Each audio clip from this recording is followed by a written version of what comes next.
are Afro-Caribbean, African American, black girls with natural hair, big lips, wide noses, big teeth, and brown skin from the hood of the suburbs of Chesterfield County, Richmond, Virginia.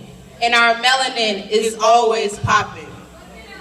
But we can't even go to an African party without being asked if we're actually African.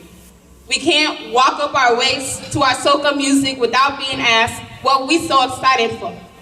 We can't even go a year of our lives without being asked by some uneducated American to say something in African. African is not a language.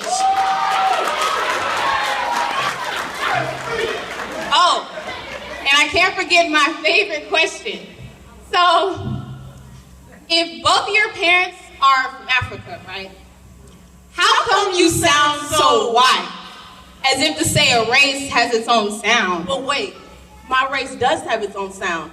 A sound so profound, belting from the lungs of people who were once told that they were hellbound for just being born of a certain color.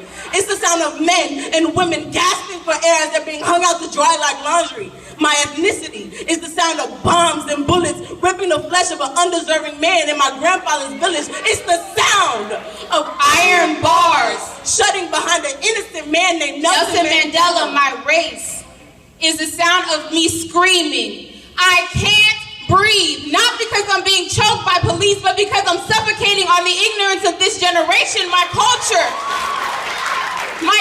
is the sound of strangers' voices harmonizing perfectly to sing their sorrows. It's the sound of my mother's voice, amongst other prayer warriors at the monthly night vigil, thanking God for getting them through the last 30 days and having faith in Him to get them through 30 more to come. My culture is the sound of a steel drum, playing sweet melodies, celebrating life and liberty. It's the sound of feet pounding the road as waves gyrate to the feel-good mashup music we call soca.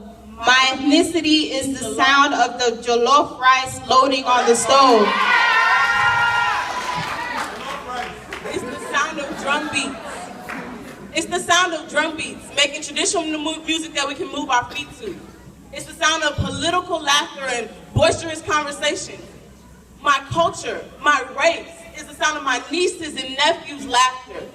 It's also the sound of me praying that it's never robbed from them. That they never experience racism.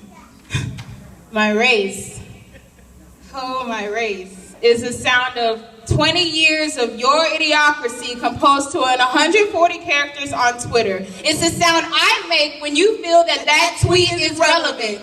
My race is the sound that your culture lacks. In fact, my culture is the sound of laughs on October 1st as families celebrate independence.